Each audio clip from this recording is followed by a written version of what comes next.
Hi, I'm Maddie Simmons, and welcome to Addressing Aliteracy.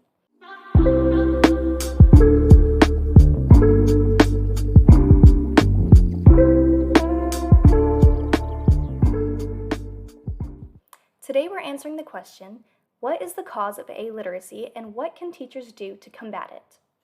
To answer this, we will look into certain populations that are more susceptible to illiteracy and why that is. We will also look at research and interviews with real teachers who have observed illiteracy in their classrooms. So let's jump right in. Before we begin, what is illiteracy? Illiteracy is when a student can read but doesn't want to and chooses not to. You may be saying, Maddie, that's every student ever, and you're somewhat right.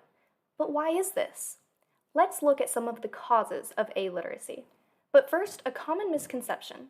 Illiteracy is not illiteracy. These students are literate. They can read. They just choose not to. There are many potential causes of illiteracy, but I've narrowed it down to how you were raised and how you experience life. Teachers and scholars have found that students who were read to consistently from a young age have a higher literacy rate than those who were not. Similarly, how did the students' parents treat technology? Technology has been great for the development of teaching, and the education system has greatly benefited from it. But it's had its harm too. In an interview, Miss H, a middle school ELR teacher, had this to say about technology and illiteracy. Literacy, the thing is, it's technology. I pray for the next generation. They deal with a lot of things that we never dealt with before. They have so much access to technology. Like all the kids younger than me, that's how they were raised. Like when you try to take away a kid's technology, they have temper tantrums. And so, I just think it's technology that has really, really, really hurt the kids. And they don't want to read as much. And I also think it goes back to parents. There really depends on the type of parent and if they read to their children when they were little and establish that, because there's only so much us teachers can do. This generation of students has had unlimited screens and technology, which has led to lower attention spans and a dependence on technology. Earlier, we said that illiteracy is a problem for majority of students. But there are certain populations that are more susceptible than others. A couple of these populations include those with learning disabilities, those who are economically disadvantaged, students of color, and students who have lower proficiency in the primary languages of their schools. Let's look at learning disabilities. Students with learning disabilities often have to work a lot harder than the average student, and sometimes this can be overwhelming without assistance from the teacher. Yeah, there are a lot of reluctant readers, especially students with dyslexia and stuff like that. They tend to not want to read because it's harder for them, and it is harder. And depending on the specific type of disability, you will start to see that reading reluctance. And so it's just giving that intrinsic motivation that, hey, you can do it, you can read, I believe in you. Students who aren't given the best resources to succeed end up with this reading reluctance. They would rather give up than fail. But it's not just students with learning disabilities that are developing this reading reluctance. When looking at a student's race or ethnicity playing a part in their education, we often have to look back at the history of the school and the students. It's no secret that people of color and minorities have been put at a disadvantage, especially in the school system. There has been this generational gap from segregation and racism. When you think about the civil rights movement, before, Black people and white people had to live on two separate sides of towns. Even though we've tried to correct everything we've done since then, African Americans and Hispanic students have been at a disadvantage. It's all about equality and justice. And there's things in the educational system that are not necessarily equal. And that's also probably why we see a lot of kids of minority students not wanting to read, is because they don't have a lot of good representation in their books. It wasn't that long ago that schools were finally integrated, and we still feel the effects today. An example being the curriculum we see today through a colonial American lens. This lack of representation adds to the disinterest of students who can't see themselves in the curriculum. With this, students whose first language is not English can fall behind in American classrooms. This leads to that reading reluctance we were discussing. There are multiple reasons behind this reading reluctance snowballing into illiteracy, But ultimately, it comes down to low student interest and low student confidence. I was able to interview Mrs. M, a high school English teacher. She was able to provide some insight on student confidence. A lot of the kids, they're not comfortable even reading a passage out loud. So I think a lot of the kids, they're not confident in their reading abilities. They're not confident in the steps that follow after that.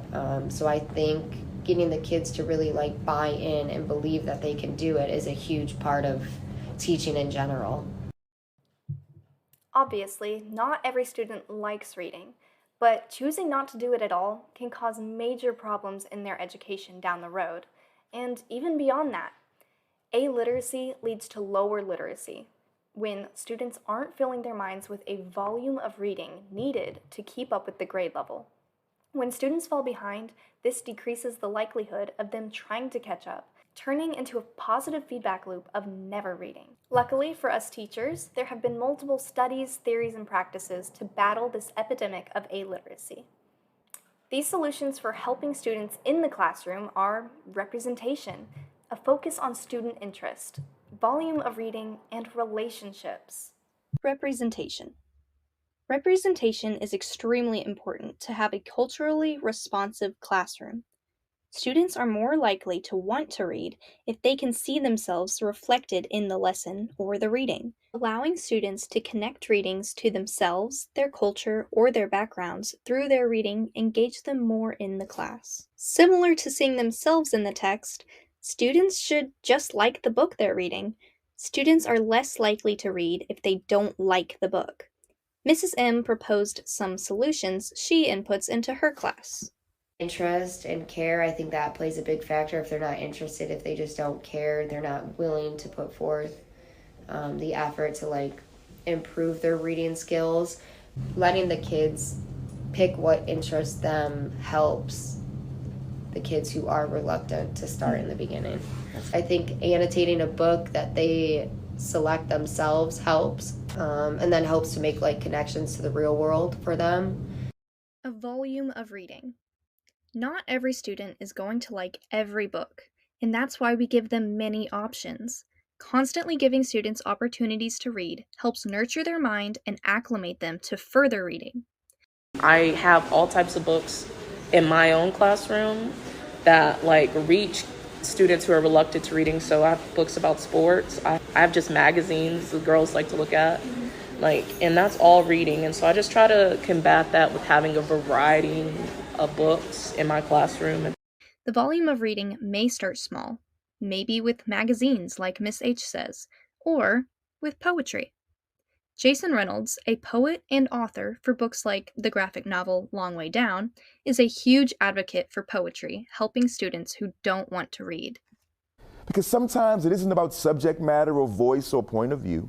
Sometimes it's about the most obvious thing, the words on the page. Poetry has the ability to create entire moments with just a few choice words.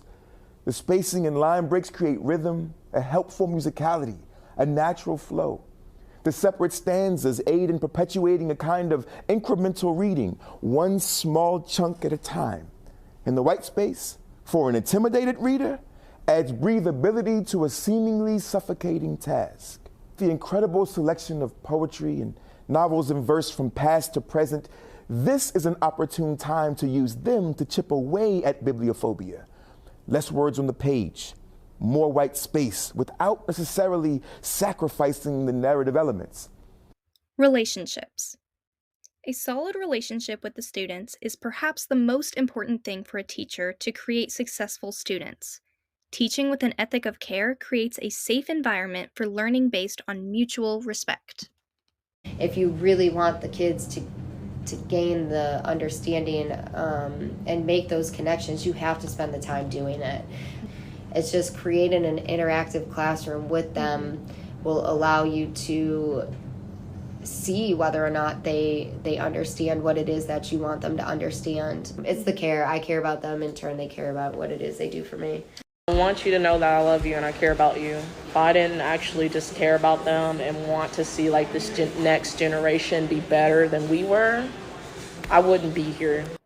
If If you are a parent who is worried about your students' reading reluctance, there are ways that you can help outside of the classroom. Start by reading to your child as young as possible and as much as possible. This goes back to that idea of a volume of reading. Provide your students with many things to read and have resources available to them. You can also get active in district decisions.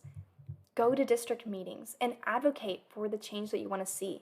Vote on representatives that prioritize schools. You can even go to the teacher themselves with ideas, questions, or concerns.